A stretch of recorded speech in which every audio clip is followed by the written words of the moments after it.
ভোর রাত্রে যখন সাহরি খাইতে উঠবেন, সাহরি খাওয়ার পর ফজরের আজানের আগে আপনি 10 মিনিট 5 মিনিট একটু আল্লাহর কাছে কেবলামুখী হয়ে হাত তুলে রুমের লাইটটা বন্ধ করে একটু আল্লাহর সাথে কথা বলবেন। মানুষের সাথে বহুত কথা বলছেন, আল্লাহর সাথে একটু কথা বলে দেখেন।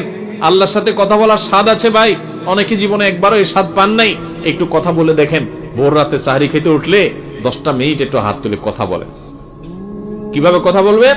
কথা বলবেন এইভাবে, ও আল্লাহ, কত গুনাহ আমি করেছি, কত পাপাচার আমি করেছি, মরতে আমার হবে, তোমার কাছে যাওয়া আমার লাগবে আল্লাহ।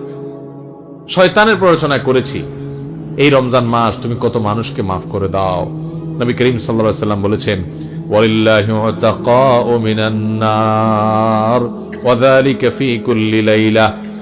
রমজানের প্রত্যেক রাতে আল্লাহ তাআলা অনেক মানুষকে সাধারণ ক্ষমা ঘোষণা করে দেন, যে যাও অমুক অমুক অমুক অমুক, যাও তোমাদেরকে মাফ করে দেওয়া হলো, জাহান্নাম থেকে মুক্ত ঘোষণা করে দেওয়া হলো।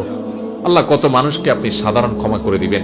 আল্লাহ আপনার সাধারণ ক্ষমা পাওয়ার জন্য কোনো যোগ্যতার দরকার হয় না, আপনি চাইলে যাকে তাকে মাফ করে দিতে পারেন। দুনিয়ার প্রেসিডেন্ট প্রধানমন্ত্রী চাইলে একটা দেশের যাকে তাকে যা খুশি তা দিয়ে দিতে পারে। তাদের যদি ক্ষমতা, তারা তো মানুষ।